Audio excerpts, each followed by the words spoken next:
Hi, everyone. Henry DeVries from Agency Rainmaker TV. Have a very special guest today, Colt Briner. Colt, how are you today? Everything's going very well. Happy Monday. Thank you for taking the time to share your ideas on thought fellowship. Colt is Sure. an agency owner, a professional speaker, and author. The Race to Relevance is his book that's coming up, and we'll have him back on the show to talk about that for sure. But today I wanted to talk about something that was seminal to you and how you really changed an organization's trajectory with it. Yeah. And if you could tell the story of how it came about for you.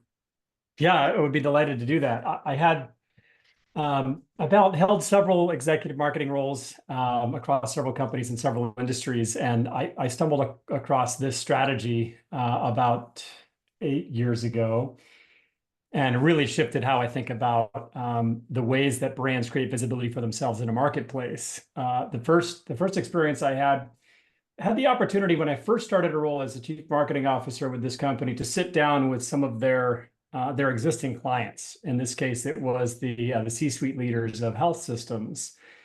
And in those interviews, I was learning from them their insights. I mean, they're very much hands-on. They're dealing with the problems of American healthcare. The tactics and strategies that they were employing were very rich and very real and very hands-on, very, very applicable to other health system leaders.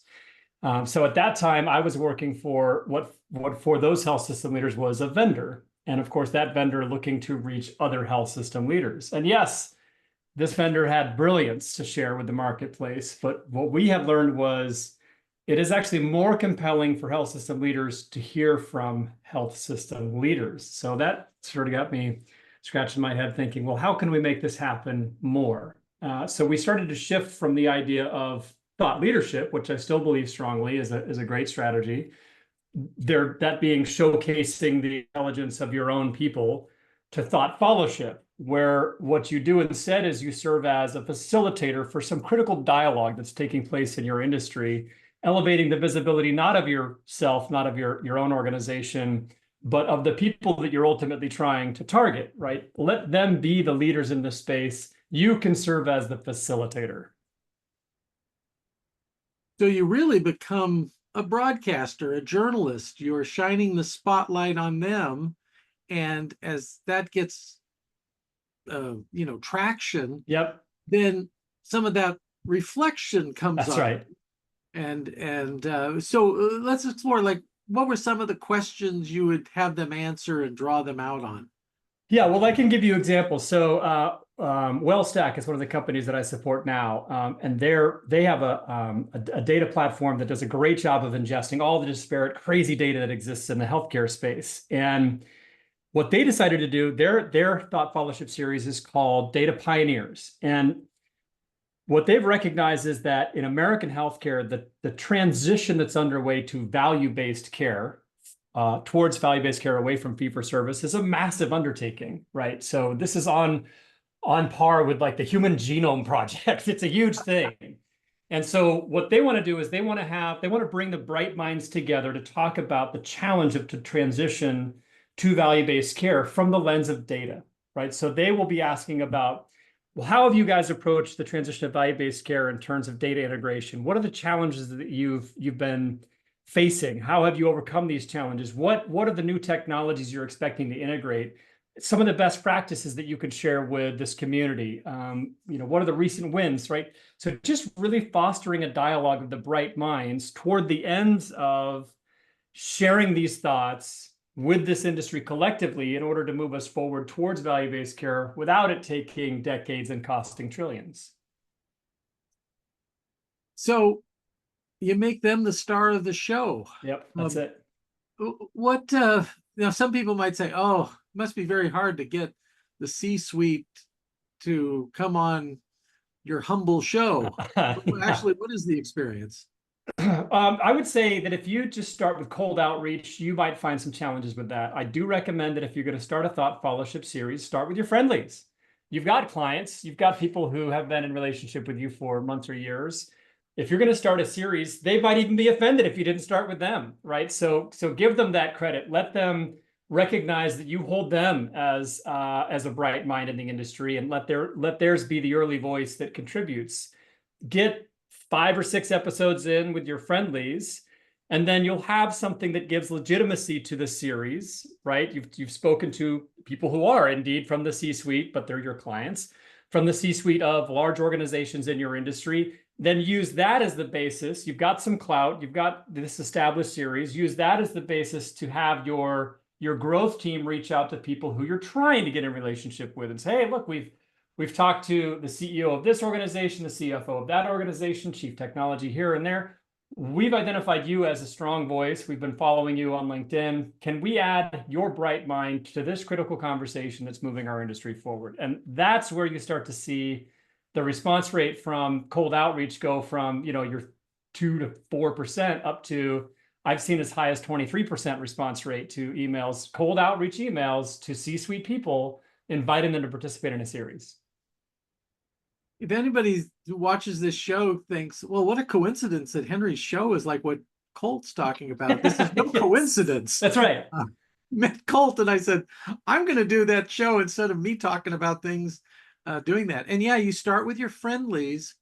But soon after that, I found that, if people can go and they can see past episodes and see this and see some of the people who are on, You got it. nobody says no. They don't. Once they have some familiarity. So it's not really a cold outreach. And of course, you do your other tactics to bump into people and invite them on your TV show. Nobody's insulted that they were invited on to your YouTube TV show. I totally agree.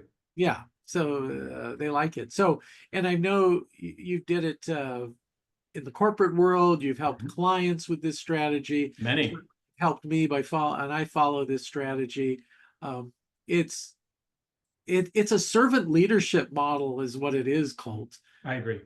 Instead of and if you're not familiar with that, people, the idea is to help yourself, you do good by helping other people, and the more good you do with a servant mentality, the better you do. We joke that the more generous we are in indie books, the luckier we get in business.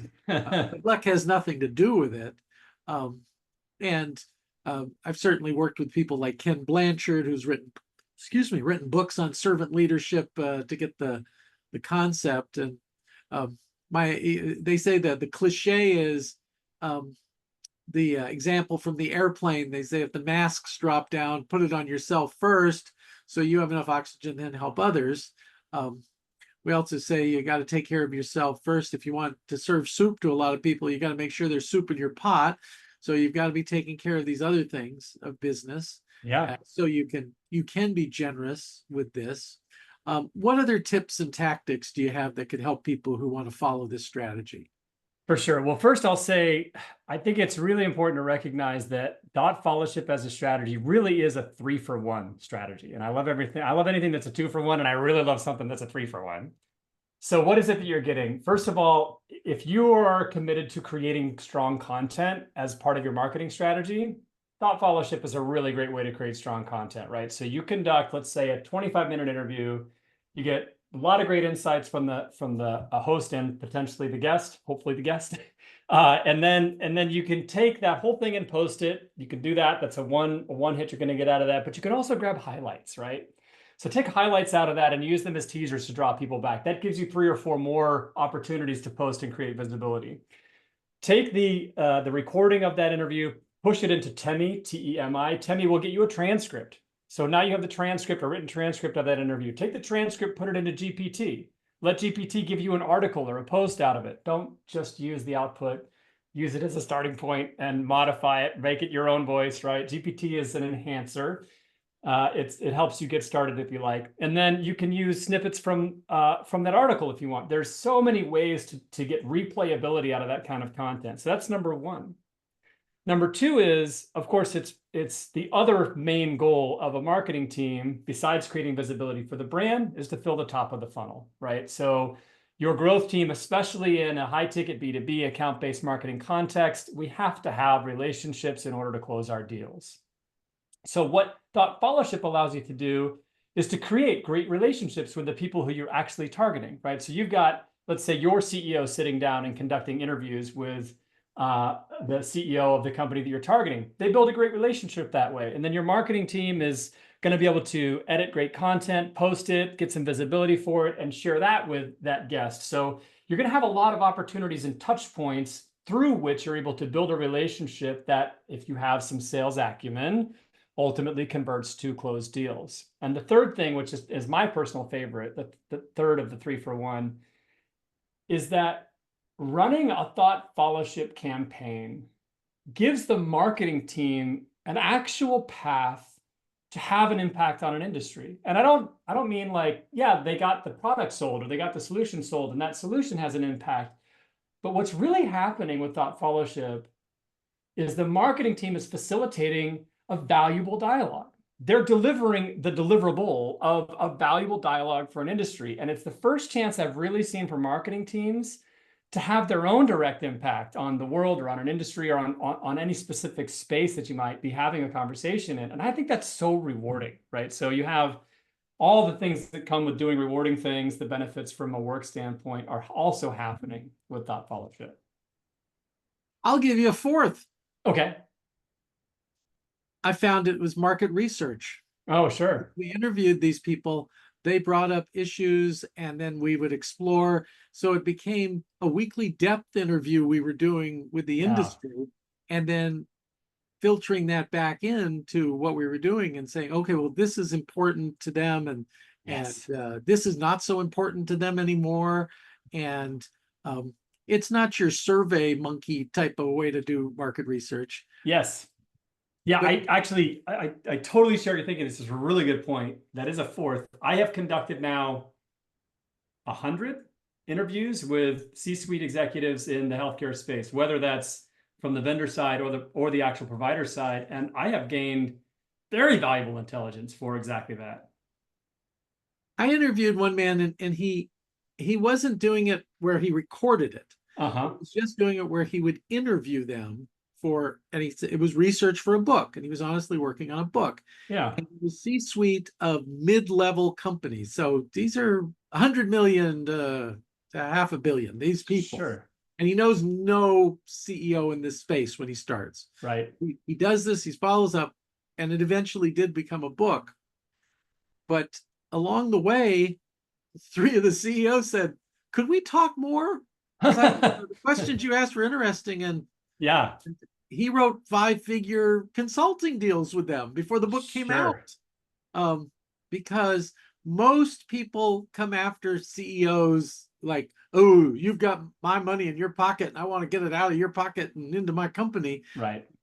He came in as an honest seeker of truth who had done research and talked to these other CEOs, and they also wanted to know, well, what are the other CEOs thinking about this? And what so he became a market research for them.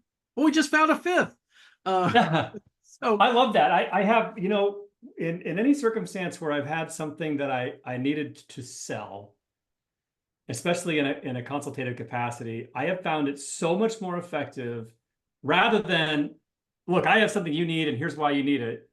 It has just been so much more effective for me to take an inquiry approach, right? So seek their intelligence on the issue. I would say, I have an idea to bring a service or an offering into this industry. It's worked well over here, but I'm sort of scratching my head. I'm trying to figure out if this makes sense to try X service offering, whatever, in this industry. And I wonder if you can tell me if you think it's a good idea or if I'm just out of my mind. And they're like, okay, go on, tell me more. That approach, so much better than I've got it, you need it, here it is.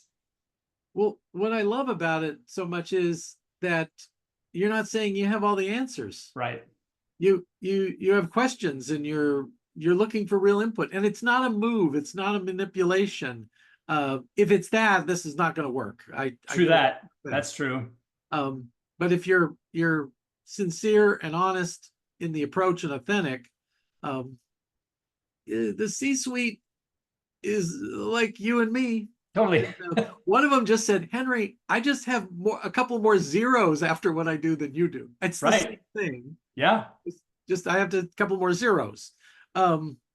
So and they have a built-in BS detector. That's one of my mentors said.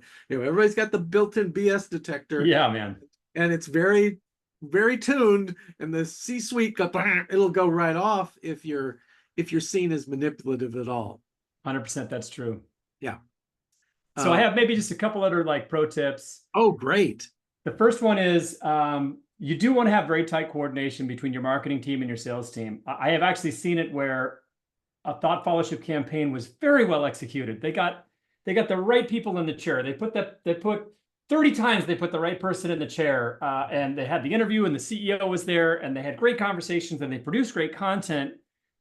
But that handoff from, look, we have the right person in the chair. Are you listening to the things that they're saying and the problems that they're talking about? Because those become, opportunity points to further the conversation and build towards some kind of a partnership. If you're not tightly coordinated with sales, you can just crush it from like the mechanical execution of a thought followership campaign, but it's not going to translate to dollars in terms of revenue. So tight coordination with sales is key. No.